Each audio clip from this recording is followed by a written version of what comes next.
In this edition of our Alaska road trip, we learned that the infamous Alaskan mosquitoes are real.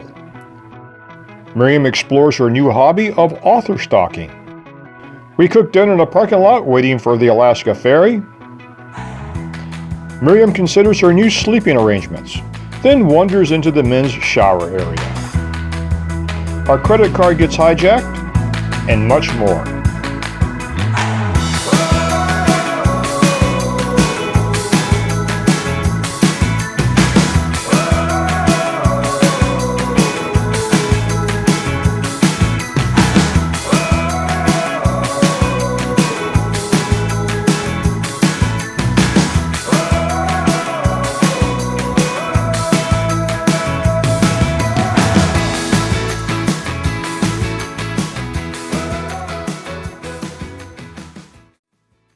On this section of our journey, we drive from Homer, Alaska to Haines, Alaska, a distance of over 980 miles. Why? We have reservations on the Alaska Ferry, which departs from Haines and arrives in Bellingham, Washington 4 days later. This will save us days of additional driving. We will drive up the Glen Highway to Tok, Alaska, to Haines Junction, then south along the Haines Road. The Haines Road itself is 148 miles with no gas station or services of any kind. And cell phone service? Well, that's just wishful thinking. And this is the only road to Haines.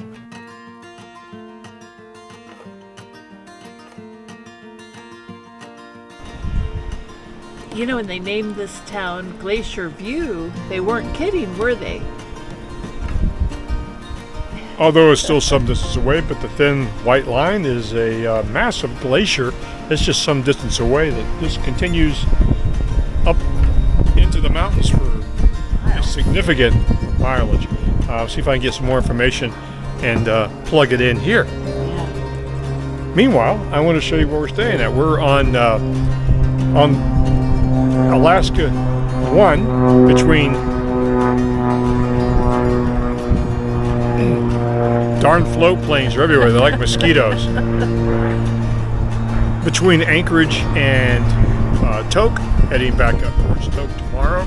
So let me show you where we're staying at today. We could have had a Best Western. We could have had the Holiday Inn. We could have had the Marriott. Well, none of those places exist out here. So our home for the night.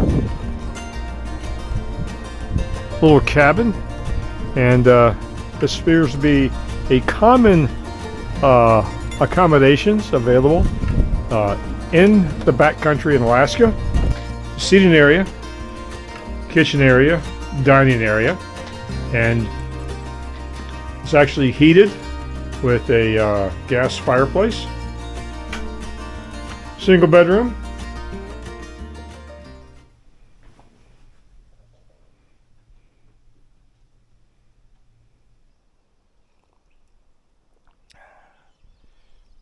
Well, good morning from our little cabin here in the great Alaska wilderness where we overnighted. The little gas fireplace kept us toasty warm last night. A little chilly this morning. It's in the upper 40s right now. Cloudy, foggy. It's very quiet. It's going to be a good day. Miriam, are there any mosquitoes out there? Few. They're the little ones, the no-see-ums. No, I see them.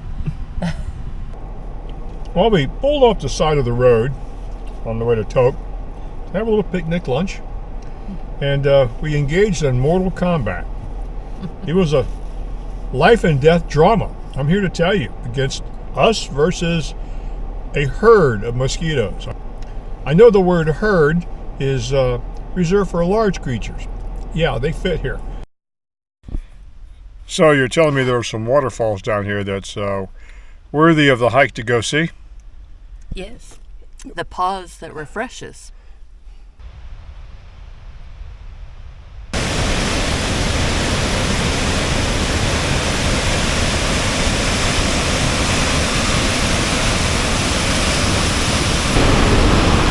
Some power there, huh? I'm going to ride those rapids. I think I can do it.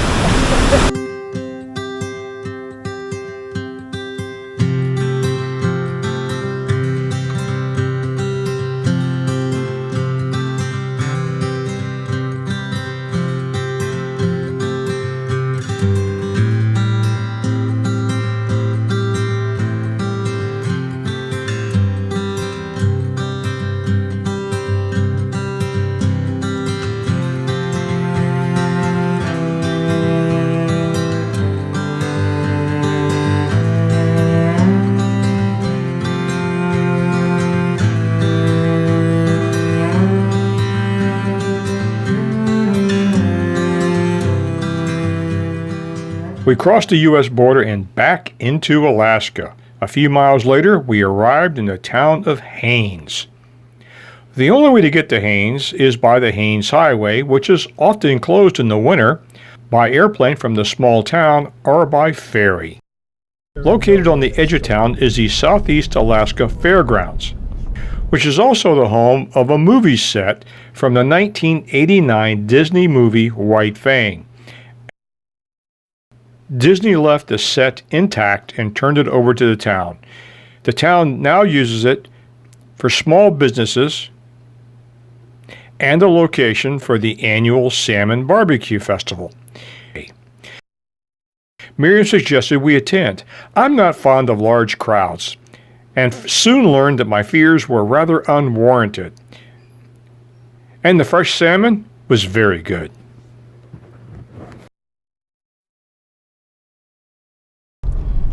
Alrighty, we have just checked in at the ferry terminal, got our paperwork, our instructions, and we are going to be lined up in queue number 5.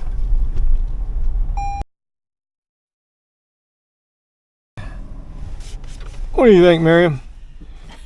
I'm looking forward to it. Miriam, didn't you meet somebody today in Haines? Oh, it's been a great day. Who did you meet? I met author Heather Lende. And she writes books and she lives in Haines? Yeah, she wrote this book. If you lived here, I'd know your name. And I've read 3 of her books. I bought a 4th. I really like her writing, and she's lived here for, 40-some years. And we had a great conversation. They opened the bookstore just so that I could have a place to sit and talk with her. We got to give nice. The bookstore in Haines a shout out. It's the only bookstore in Haines, I bet, and the name of it is? The Bookstore. The Bookstore. On Main So Street. look for The Bookstore in Haines, Alaska. Yeah, good people. Yeah. Good day. I had prepared dinner in some very bizarre places, but in the queuing lines or the queue for the ferry, never. But we were told that the ferry's running late. By the time we get to our stateroom, it'll be bedtime. So I don't want to go stand in line and eat some food and then try to go to bed. So we're having dinner now. So Miriam, what are you having? Oh, my old standby, Wild Zora. What beef flavor? chili. Beef chili. And chicken fajita bowl for myself. And got a compliment from the ferry representative who came down. She goes, words to the effect of, you guys have done this before. Yeah. Hey Miriam, look, our ride's here. Oh.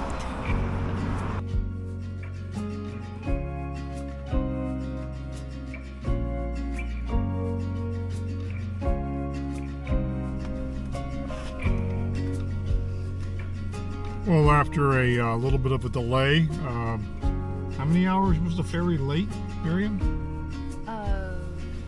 3.5 hours late. Yes, but it's okay. We're starting a multi-day journey. It's Monday, and we don't have to be anywhere until Friday afternoon.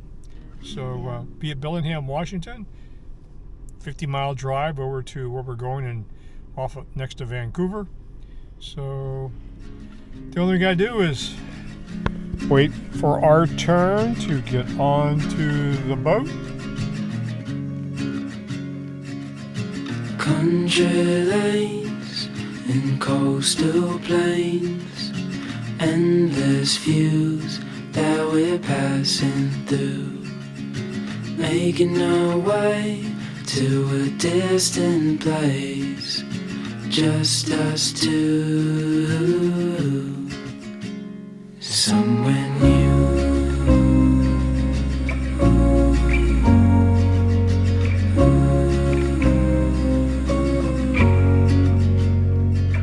We watch the sky fade into the night. With you, my arms, nothing can go wrong. We'll fall asleep on on a starlit beach, just us two, somewhere new, somewhere new. This is your bunk. I can't decide if this is like a prison cell POW. or no, not a serial camp. Yeah, I've seen prison cells that are larger. Well, it'll have to do, won't it?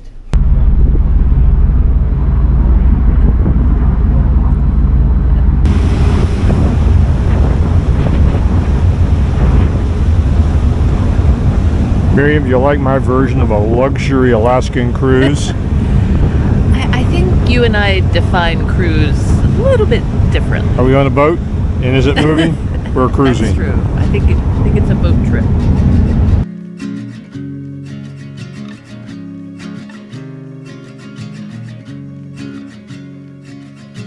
Country lanes and coastal plains, endless views that we're passing through, making our way to a distant place, just us two,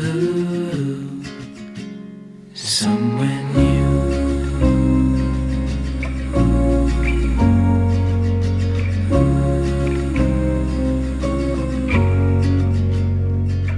We watch the sky fade into the night. With you, my arms, nothing can go wrong. We'll fall asleep on a starlit beach, just us two, somewhere new,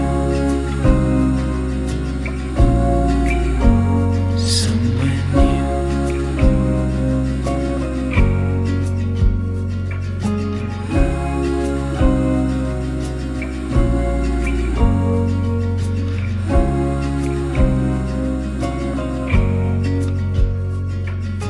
Just us two,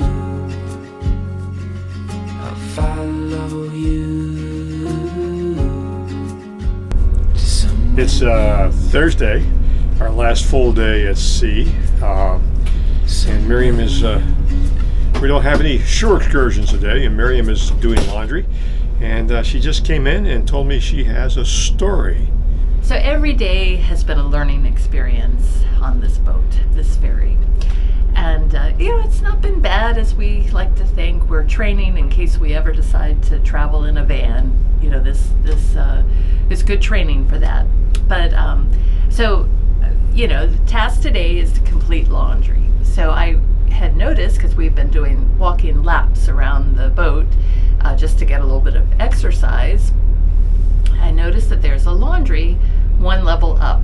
So, and I finally have my bearings after a couple days on this boat, because, if you turn left when you should have turned right, then, you can't find your cabin, right?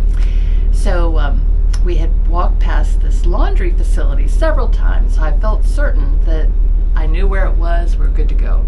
So I march in there early this morning before the rush, get my load of laundry going. Life is good, da-da-da-da.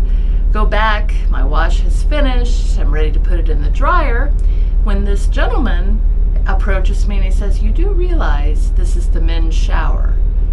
And no, I did not realize that. I thought it was the laundry facility, because the signage in the hallway says laundry, and the door that said men's shower was open, so you didn't, it was propped open, so you didn't have to actually, make eye contact with it. And he says, we're secure in our shower stalls, but I just want you to know, in case somebody walked out of the shower not fully clothed, didn't want to surprise you. I'm like, well, I appreciate that. So I pack up my laundry. Turns out there's a separate laundry shower facility on the other side of this deck, and that's where the women's showers are. So anyways, no embarrassment occurred except for my own ignorance. And I go into the women's laundry shower facility, and I share my story with a woman that was working on her laundry there, and she says, yeah, my husband started our laundry this morning and came back and said, you've got to do it. So wouldn't it be nice if they kind of oriented you to some of these logistical oddities of this boat? But no, it's all self-discovery. So here we are, last day at sea, and we finally figured it out. So passing on this tidbit of wisdom to you.